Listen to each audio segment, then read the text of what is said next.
Salut à tous et à toutes, c'est Napo pour ASV et aujourd'hui je vous explique comment je réalise mes tests son.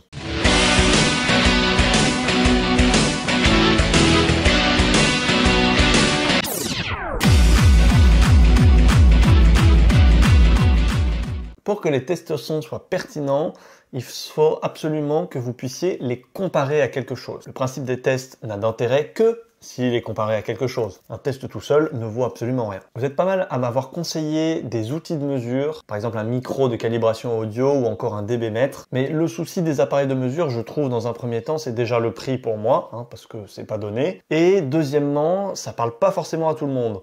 Donc même si ça donnerait des résultats plus pertinents, ça parlerait pas forcément à tout le monde, donc c'est pas non plus l'objectif. Je sais que la plus grande partie des personnes à qui je m'adresse sont plutôt amateurs dans le milieu de la sonorisation, donc l'objectif c'est de pouvoir comparer ça de manière amateur, et pas de rentrer dans des termes que personne ne comprend. Donc tout ce qui est outil de mesure, c'est fort probable que je finirai par m'y intéresser, mais pas tout de suite. Donc, si on met de côté les outils de mesure, il nous faut quand même une référence. La référence, c'est ce qui est le plus important, c'est ce qui va vous permettre, à vous et à moi, d'avoir un point de comparaison. Par rapport au test son, il y a deux choses qu'il faut avoir comme référence, et la troisième chose, c'est notre variable. La variable, c'est très simple, c'est l'enceinte qui est essayée, donc d'une vidéo à l'autre, ce sera pas la même. Par contre, il faut que nos deux autres références soient les mêmes, et celle-là, il faut toujours que ce soit les mêmes, sinon, sur le long terme, en tout cas, on perd le côté comparatif. Donc, un de nos deux repères, c'est tout simplement la capture du son de la vidéo, mais surtout du son. Donc moi, ce qu'il faut savoir, c'est que je la fais exclusivement avec mon iPhone 8. Pourquoi mon iPhone 8? Eh bien écoutez, c'est tout simplement parce que lorsque je l'utilisais, aujourd'hui c'est plus mon téléphone principal, mais à l'époque, lorsque je l'utilisais, je m'étais rendu compte que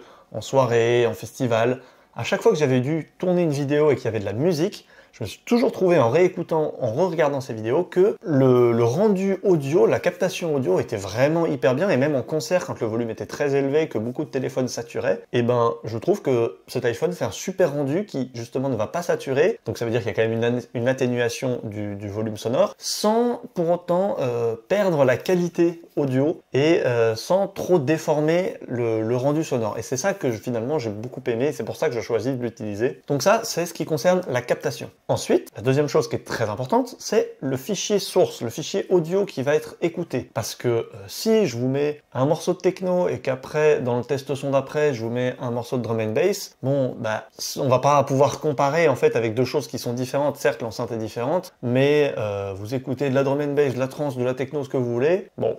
Vous l'aurez remarqué, je suis assez centré sur la musique électronique, mais ça, voilà, faut faire avec. C'est ma tasse de thé, c'est peut-être pas la vôtre, mais c'est la mienne, et moi je carbure à ça, donc faut faire avec. Mais donc, j'en reviens au fait. Donc il faut que le morceau qu'on va écouter soit identique, sinon le point de comparaison n'a aucun sens. C'est pour ça que j'ai créé un fichier audio spécial test son, comme vous l'avez peut-être remarqué dans mes derniers tests son, c'est pour ça que les précédents sont un peu différents, mais en tout cas dans les derniers, parce que c'est quelque chose que je suis en train de mettre en place, on a exactement la même bande son qui défile à chaque fois sur tous les prochains tests son que je ferai, ce sera toujours la même bande son, en tout cas pendant un certain temps, peut-être que je la mettrai à jour au bout d'un moment, mais pendant une assez longue période, je vais essayer de conserver cette même bande son, je vais essayer de conserver ce même fichier audio, dans un seul but, que vous ayez un élément de comparaison. Pourquoi ?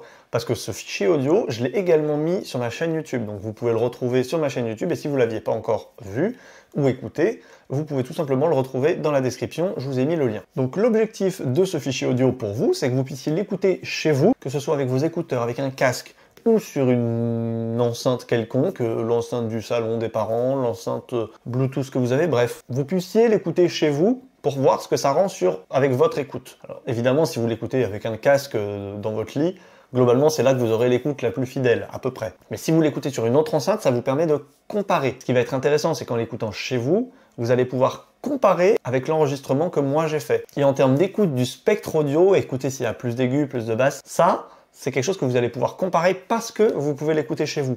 Et c'est là tout l'intérêt du truc. Donc voilà, c'est à peu près tout ce qu'il y avait à dire sur le sujet. C'est pas une vidéo hyper longue, l'objectif c'est juste que je vous explique pourquoi et comment je suis en train de concevoir mes présentations audio, parce que l'objectif c'est pas de faire tout, juste d'enregistrer une enceinte qui sort du son, l'objectif c'est qu'il y ait un minimum de pertinence, pour moi comme pour vous. Donc voilà, j'ai voulu créer ces références, et donc à partir de maintenant, le fichier audio de test son est disponible sur ma chaîne YouTube, il s'appelle comme je viens de l'appeler, c'est-à-dire fichier audio test son, donc comme ça vous pouvez l'écouter chez vous, et ensuite comparer aux vidéos test son que je fais sur ma chaîne. Si vous avez des questions sur le sujet, n'hésitez pas à les poser dans les commentaires. Si cette vidéo vous a plu, lâchez le petit like, ça là, petit like. N'hésitez pas à parler de la chaîne autour de vous si ça vous plaît. En tout cas, moi je vous dis à bientôt pour une prochaine vidéo. C'était Napo pour ASV et c'est une fin de tournage. Allez, ciao!